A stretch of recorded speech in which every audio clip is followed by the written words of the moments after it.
Bom, o Ministério Público de Inhapim presta esse esclarecimento público aos órgãos de imprensa da região e à população de Inhapim, diante de um fato ocorrido na última sexta-feira, um crime gravíssimo praticado no veículo automotor, homicídio, em que o autor, dirigindo o veículo automotor em situação de extrema alcoolemia, acabou por ceifar a vida de dois jovens, um rapaz de 22 anos e uma moça de 21 anos, e ainda verificou-se que documentalmente que essa moça ela estava grávida.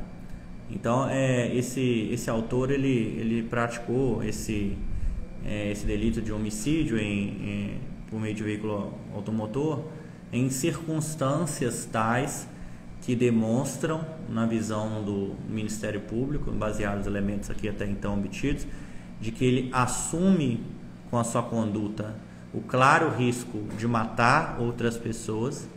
Isso se dá por várias circunstâncias presentes no processo, tais como o índice de alcoolemia que ele tinha de mais de 4 vezes além do máximo permitido, ou seja, não é simplesmente uma situação de ingestão de bebida, é uma situação de ingestão de extrema quantidade de bebida alcoólica.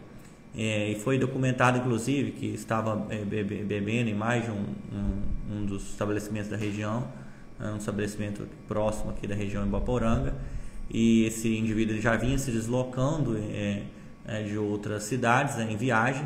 Ele utilizava um veículo da sua empresa, para o qual ele trabalhava, a Hilux, e ele então invade a contramão direcional. Ele atinge em cheio esses dois jovens que estavam na motocicleta, causando a morte instantânea deles, inclusive com gravíssimas lesões aos corpos, né? Inclusive com separação de partes dos corpos. E o que apurado nos autos preliminarmente, que ele então continua o seu trajeto. Eles esboçam uma tentativa, apesar de seu estado, uma tentativa de evadir esse local. Isso também documentado em testemunhos, em vídeos. E também bem como uma tentativa de modificar a posição do seu veículo no local, né? Retirar o seu veículo daquela posição que estava, da contramão. Ele trafega por uma quantidade relevante de metragem da pista, por mais de 500 metros, mas logo nesse primeiro momento ele apesar disso ele é abordado por populares, logo ele é detido pelos policiais, pelos agentes da PRF, e foi efetuada a prisão em flagrante dele. Logo nesse momento, com a formalização dessa prisão em flagrante, a delegada de polícia plantonista, pelo menos no primeiro momento, um delito de homicídio, aquela conduta que é tão grave pelo qual o indivíduo ele assume o risco com as suas ações de causar. Então, esse aqui é o entendimento que iniciariamente que é do Ministério Público contra esse fato, e o Ministério Público plantonista pediu a prisão. Houve uma decisão do magistrado, do plantonista que atua na região, na sede de Patinga, a qual responde pelo plantão todo da região. É um magistrado, fazendo análise no seu entendimento, na sua convicção, a qual nós respeitamos.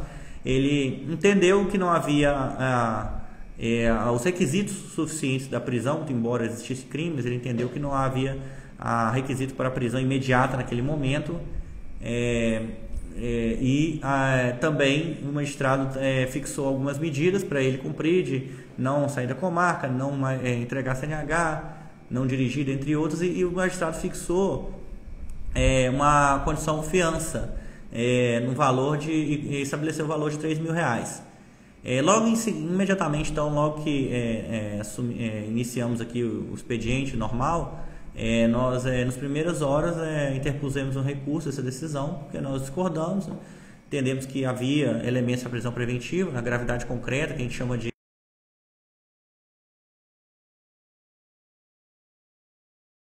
marca, que ficou em choque, que é abalo, com esse fato, com o choque que esse crime causou, a circunstância que ele foi cometido, a gravidade. Nós entendemos então que isso é motivo para prisão. Também nós entendemos que nesse tipo de crime, como era um dolo eventual e um homicídio com qualificadores hediondo, a Constituição enquadra essa figura como inafiançável, ou seja, não admissível fiança, dada a gravidade desse crime. Não era possível, a nosso ver, estabelecer uma fiança, né?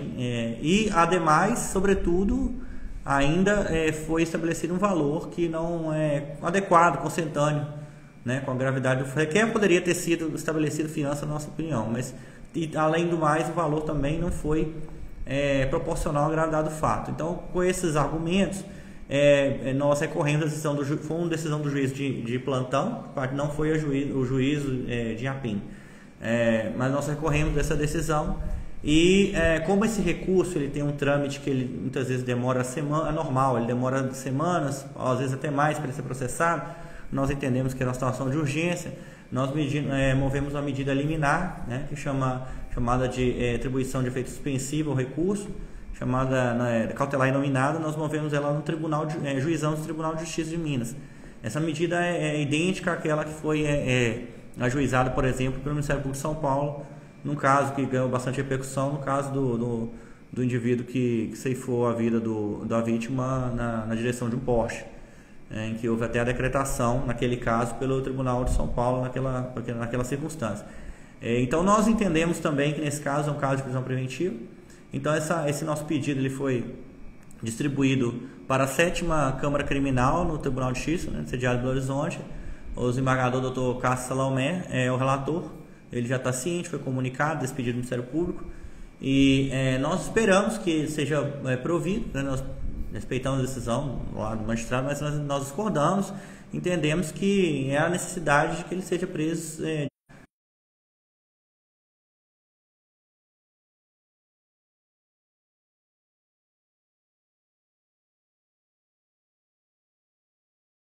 o delegado que tem atribuição para o caso, o Dr. Guilherme Lincoln, adiantou que a previsão é que esse inquérito seja, dada a gravidade do fato, que ele seja, e ao avanço já rápido das investigações, que ele seja concluído já na semana que vem.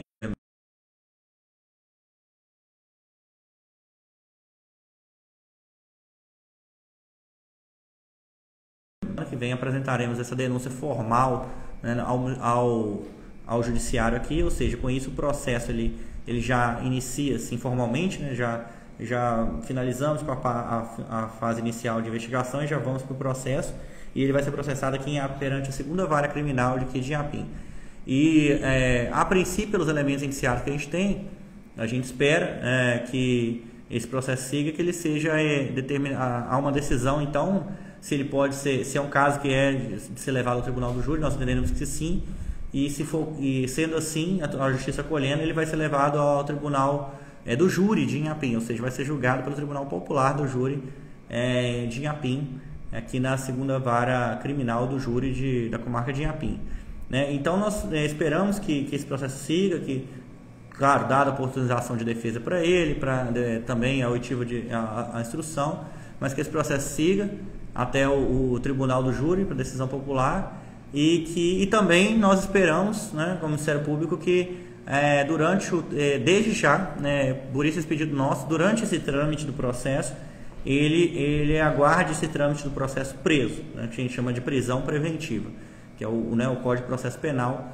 permite, né, no nosso ver, essa decretação lá nos seus artigos 312 e 313. Né? Então, esses que são os nossos pedidos, né? Nós aguardamos a decisão da Justiça, né, nos próximos dias, e de qualquer maneira esse processo vai ser movido e ele vai responder, né? A gente só está aguardando sobre a situação, se ele vai estar na situação de solto ou não. O juiz já fixou algumas medidas, né? É importante dizer que ele já fixou impossibilidade de sair da comarca, recolhimento noturno, recolhimento de finais de semana, né? Medidas que ele já entendeu assim que eram naquele momento que deveriam ser tomadas, mas nós entendemos que não são suficientes, que nós entendemos que tem que ser decretada a prisão mesmo preventiva imediata neste caso. Temos passado nossa comarca por algumas situações assim nos últimos anos, né? O que nos preocupa muito, nós vamos valorar a conduta do autor do crime, né? Nesse caso, a princípio, o autor do crime é o condutor, né? Então, somente. Mas isso na parte da responsabilidade penal, criminal. Mas a empresa certamente irá responder perante a que a gente chama de responsabilidade civil. Os empregadores, eles têm responsabilidade objetiva pelos seus empregados, especialmente porque ele estava utilizando o veículo da empresa. Ele tinha posse dessa Hilux e utilizava ela com frequência, já tinha sido envolvido em acidentes com esse veículo. E uma vez que esse crime foi praticado na direção do veículo, a família então tem o direito de acionar a empresa para buscar uma responsabilidade civil dela, mas isso vai ser movido no processo civil. A família já tem um advogado para representar os seus interesses, né? Esse interesse, por exemplo, patrimoniais e acompanhar a ação penal. Parece que é o Dr. Carlos Brito. E certamente que ele adiantou que ele vai mover essa responsabilidade civil, né, da empresa, e ela poderá sim responder civilmente, né, e ser levada a indenizar, né, de forma substancial essas famílias aí pelas mortes dos dois, pela morte do nascituro. Aí sim ela entra como indenização e até mesmo possível pensionamento da família das vítimas, né?